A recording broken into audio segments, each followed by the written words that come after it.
Noise department. There are a lot of chemists. Everybody's graduating with science degrees these days, and they've got out there and they've got new testing that they can tell exactly where the alcohol came from, what kind of base. And so when they determine that they see fructose-based alcohol in it, they know they're cheating.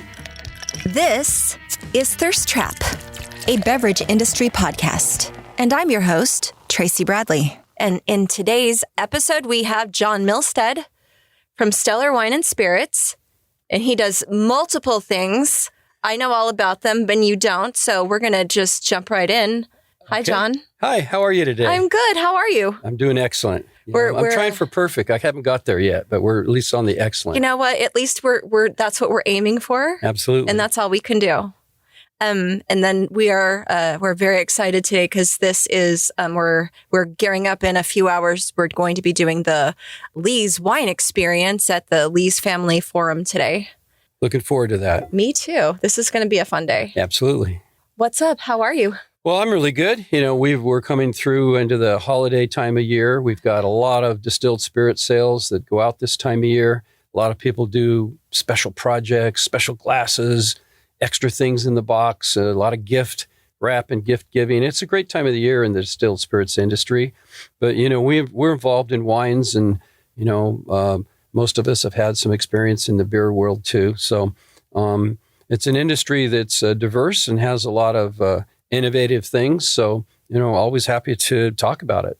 Yes. And there you have a lot of brands to talk about too. But I think the first brand that we definitely want to talk about is Tequila Comisario? Yeah, well, Tequila Comisario is one of the new age brands that is being made to a higher standard.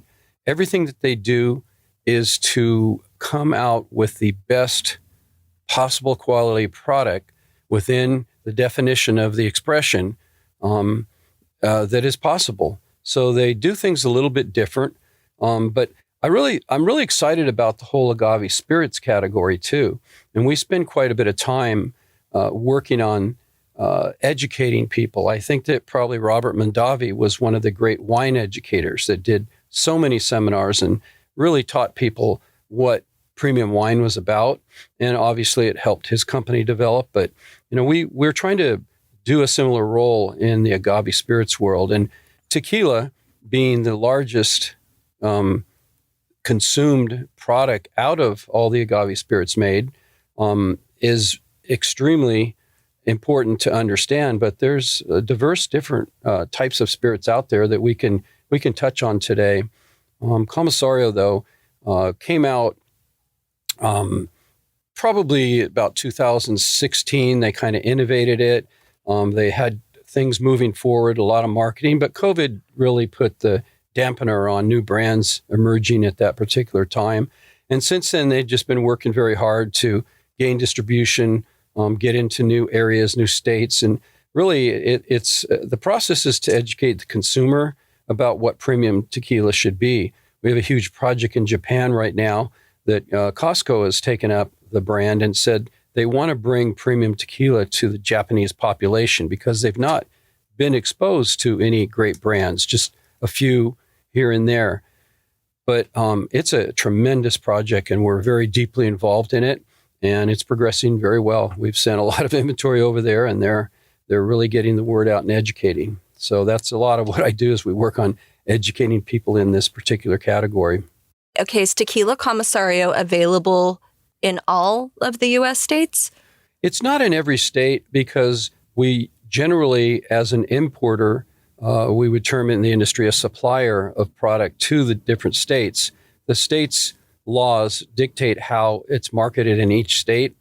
And so we're in independent distributors. Sometimes they're multi-state distributors, but sometimes they're one state at a time. And it's been a network of growth.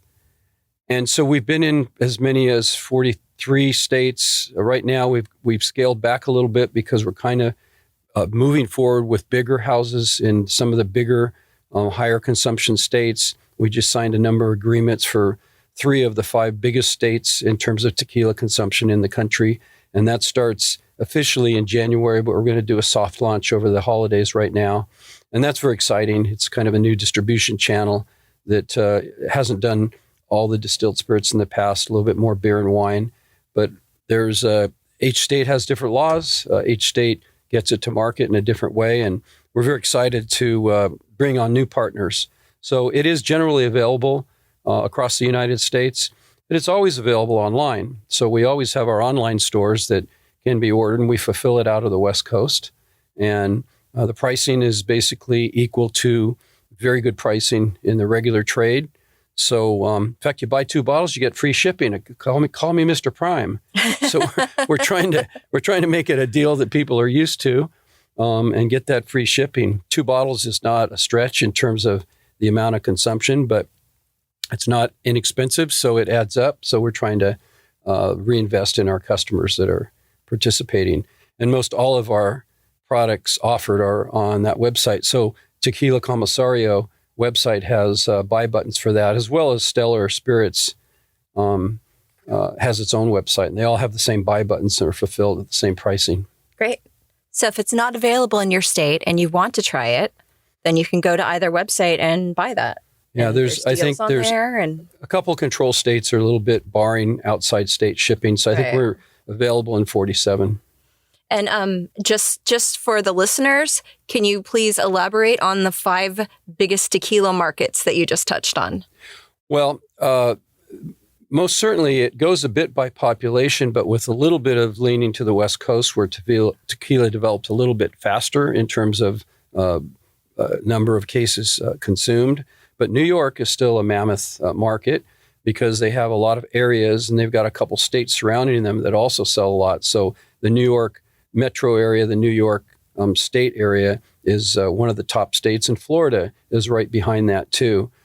Everybody knows about Texas because it's been expanding so fast, and with a little bit more of a brand development index in Texas, they sell a lot of tequila. They do a really good job. But let's not forget California, because California has the largest populations of tequila consumers, and so it's a very competitive market. On the list too is Illinois, and Illinois with Chicago and metro areas, and everybody, they like to stay warm in the winter, so tequila seems to fit well with them. As a matter of fact, tequila has now surpassed the brown good whiskeys in overall volume, which that was unheard of when I got involved in the industry. It's been a little while. I think the earth was still cooling then, but it was you couldn't sell tequila on the East Coast. They didn't want to hear about it. They didn't know about it. They didn't drink it. It was amazing how underdeveloped it was. It's not that way anymore. Everybody knows tequila. They love tequila, and there's a lot of good reasons for it, which we can touch on today. But those are the biggest consumption states. We have a lot of consumption in Arizona. We have a lot of consumption in Nevada.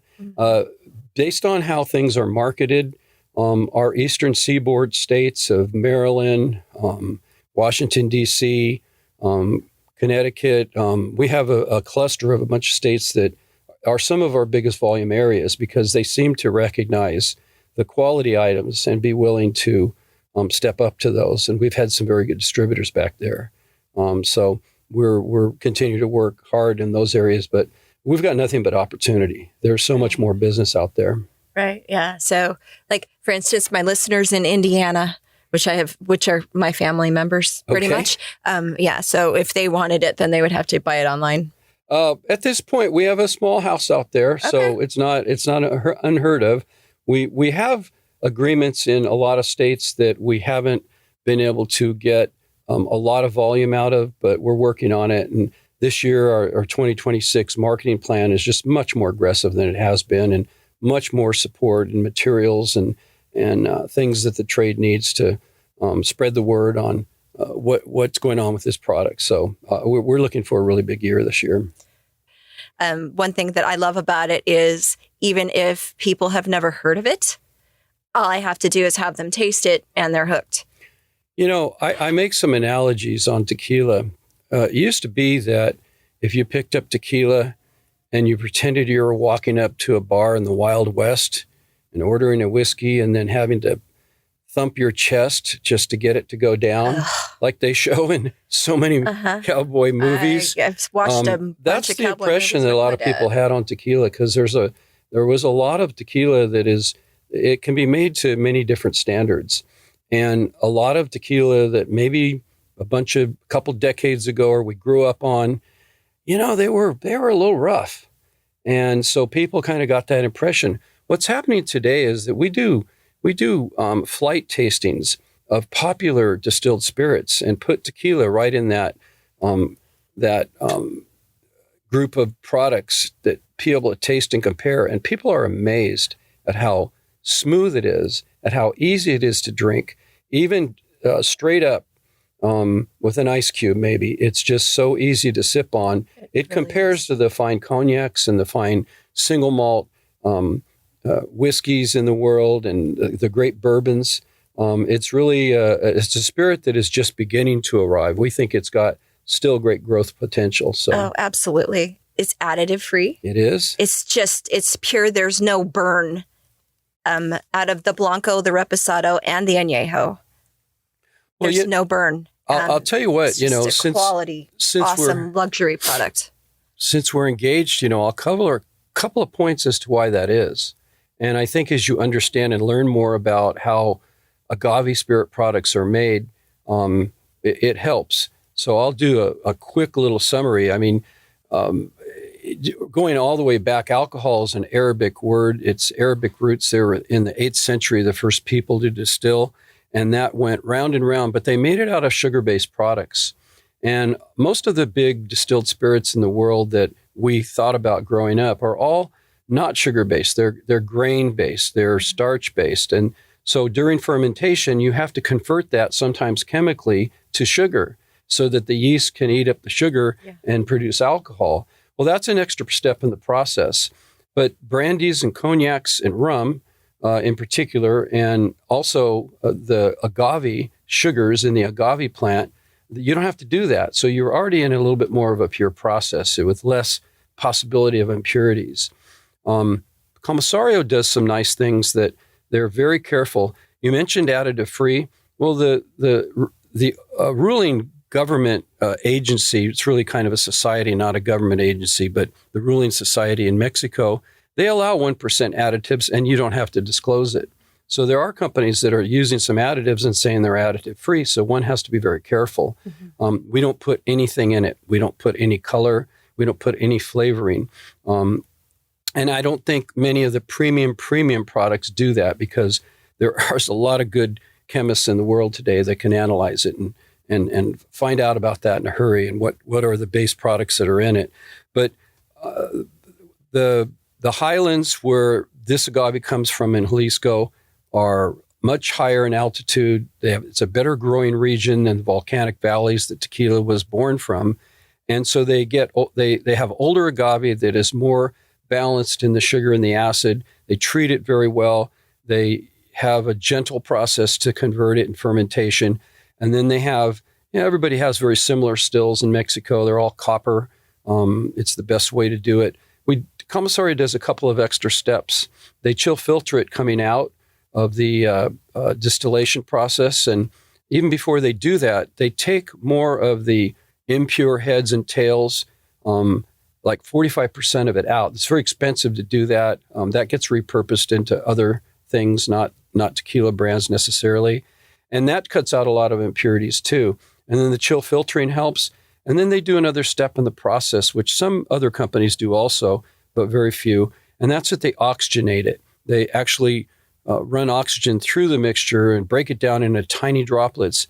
And when it reconstitutes, it's so much smoother than it was before. Smooth. So when you taste any of the Comisario expressions, you can taste them at room temperature at full strength, and you'll feel your tongue against the roof of your mouth kind of slippery. It's a glycemic feel. And it's because of this oxygenation that it just becomes so smooth. And yet it doesn't take away the great flavor of the agave fruit that the product's based on. So that's what the great tequila makers are doing. And there are many that are doing a great job, but there's still a lot of rough stuff out there. So it is, as you said, completely in the taste. And the taste comes through knowing that nothing's been added and all the impurities that we can think of to pull out, we've done. And I can go through chemical analysis of it too and how things bind to hydrogen molecules, but let's not do that today. I'm just telling you that this is really, really a pure product. We also do one extra step, and that's what we use. We use old aged bourbon barrels that have been used already to make bourbon once.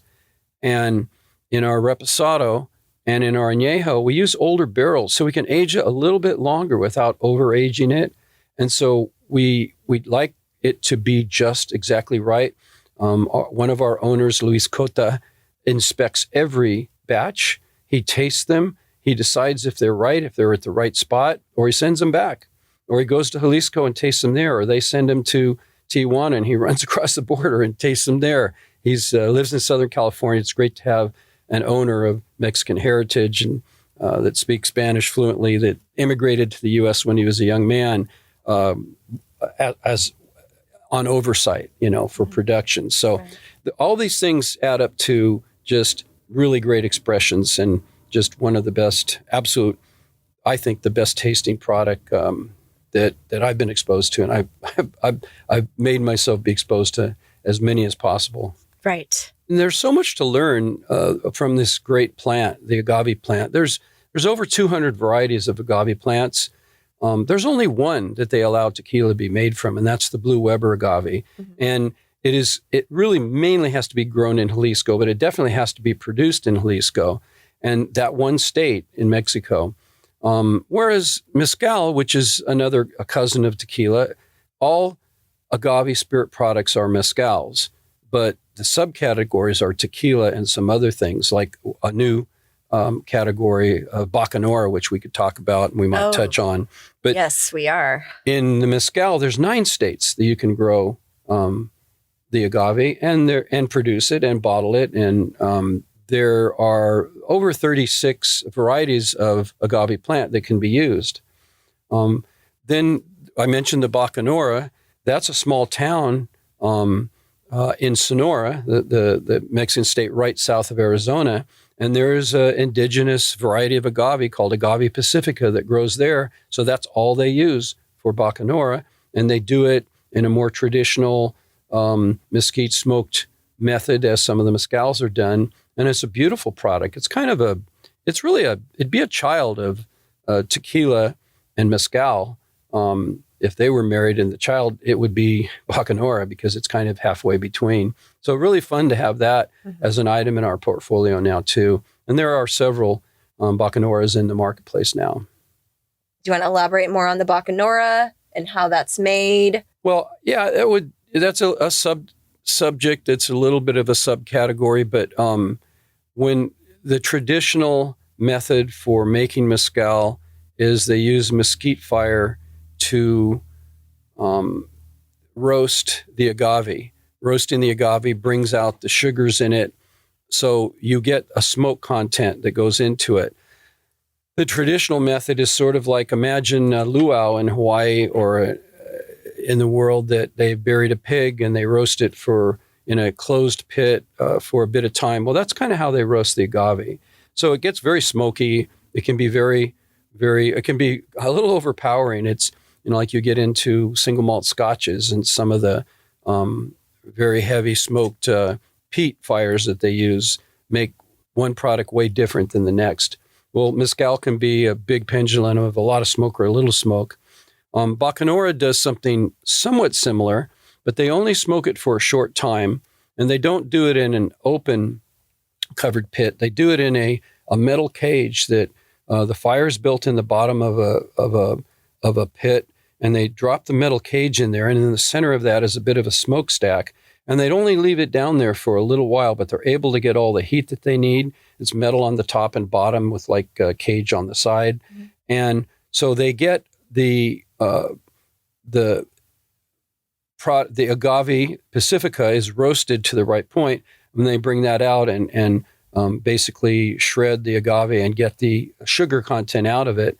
And the agave Pacifica is a different plant. It's a different species. So it has some different components. It has a lot to do with the earth and the desert that it grows in, or the Sierra Nevada mountains that it's in. So it just comes out a bit different. The gentleman that is the primary owner that we work with is Emmanuel Camici, who actually was the 12th certified master somm in America. So he's knows many, many people in the industry, and he just fell in love with this whole project and decided to build his own distillery in Bacanora, right out in the tiny town. And he's just putting out great product. He has a lot of new things coming to the market, already produced and ready for the federal government to open up again so we can get them across the border. But he has a reposado, and he has some of his barrel-proof products are going to come, and he's actually got a couple new sizes that he's going to bring to the market too. And they have super unique packaging. If one looked on the website for Estaca Bacanora, you'll see the obelisk-style bottles that he uses kind of to invoke some of the traditions in Mexico. And it very much is an outstanding showpiece for a brand that people then, get some interest in. So it is made a little bit different than the mezcals, and it's definitely made different because there's really not any smoking to speak of on tequila. That's done more with just heat and slow heat processes in ovens or in using autoclaves. But all of them are very efficient at getting the sugar out of the agave. So it's just it's most interesting. The more we dive into things, the more we learn, and then we get to taste it. And we know why it tastes the way that it does. So. And then real quick, the difference in the Estaca, what's the difference between the red bottle and the white bottle? Well, I already know the answer, but yeah, they don't. So. That's okay. Well, since this is a mountainous and desert mountain area, the agave pacifica grows wild, and they wanted to have controlled production. So they took that particular agave and planted it in farms, and that is probably 6-7 year old agave plants that are harvested, and they're about half as big as you are tall, so they're quite big.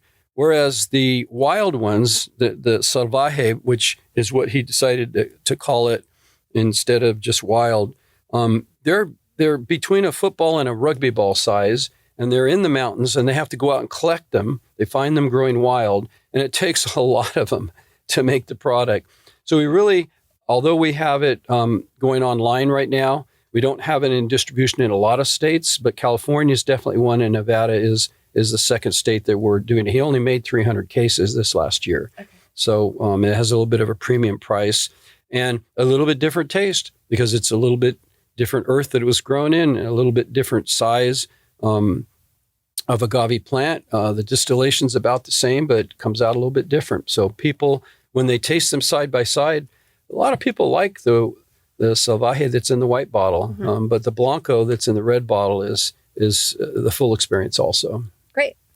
So that's just lots of fascinating stuff on agave spirits, and the Mexican government's getting very involved in policing how people make things. If they're putting extra things into them, they really have said that they are stepping up to enforce that they're the society that regulates it. Their rules are followed, and they've hired a lot of new inspectors, and they're really inspecting crops as they come out of the field now. And so they're just really trying to improve their policing of making sure everybody's doing what they say on the label. Well, and that's a good thing, because as we know, there's two very big tequila brands that got into a lot of trouble this year. Yeah, that comes back to too much. There are a lot of chemists. Everybody's graduating with science degrees these days, and they've got out there and they've got new testing that just, they can tell exactly where the alcohol came from, what kind of base. And so when they determine that they see fructose-based alcohol in it, they know they're cheating. You're not allowed to use that. That's agave is fructose. So when sucrose is in there, they know that they've added something. And that's the basis of the misrepresentation that some people are getting accused of. And I think what will happen is they'll just go, oops, and they'll clean it up, and they'll do it the right way, and we'll have better product in the long run. So actually welcome these challenges. Our brands will stand up to it, and the really quality brands will stand up to it too. Because truthfully, you can taste it once you have enough experience tasting different styles and different ways they get there. Certainly there's flavorings that can take the place of some of how we're supposed to get the flavors there. But they don't really do it justice, and I think you can tell. But now people are getting more discerning. They want the healthiest, best product for you, and so Comisario fits that bill in every aspect. So we're really proud of it. Just for the record, tequila's not supposed to be yellow. I would elaborate, but I'm not here to bash anybody, but I'm just going to leave that right there. Right. Well, we have some different classifications. One of the lower classifications on tequila is that it's called a mixto. And that means that they can use, I'm trying to remember the percentage. I think it's 49% other sugar, like corn syrup. It's legal. They won't have some of the designations on the bottle, like the NOM numbers, but they're allowed to do those things. And there are a few brands that kind of were grandfathered in back in the day of them sort of trailblazing the category that might even have some words that make you believe that it's not. But most of the brands that are in those price points that were there 20 years ago were made as mixtos. So they can be bottled in the U.S. They can be they can add some sugars to it, but that's really where we're trying to educate and elevate what the true nature of agave spirits can be, should be, and that's why the products have just gotten so much better. Right. So, is there anything that you want to add? No, I'm looking forward to all your efforts and what we can do in your areas that you're working in, Nevada, and we're working hard on the West Coast states right now. Looking forward to the Lee's events this afternoon. It's always a great showpiece. Everybody makes an effort to get out there. So sorry about, the tragedy in that family over the last few years. They were all great friends of mine and of the industry. And I'm very happy that they soldier on, and the company continues to bring great products to the marketplace. And we're proud to be there ourselves. So looking forward to the event. Same. Yeah. This is going to be a fun one today. Thank you so much. So much for coming by, John. Yeah, my pleasure. Thanks for checking in, guys. We'll see you soon. I'm Tracy Bradley, and that's the Thirst Trap Podcast. Produced and edited by Gonzo Greg Spillane for Noise Department. Our theme music is composed and performed by Jose Torres. Please like and subscribe wherever you enjoy your podcasts, and share with your friends and associates in the beverage industry or anybody who drinks things. You can always visit and contact me at thirsttrappodcast.com, and you can find links to all the socials there as well. Till next time, cheers!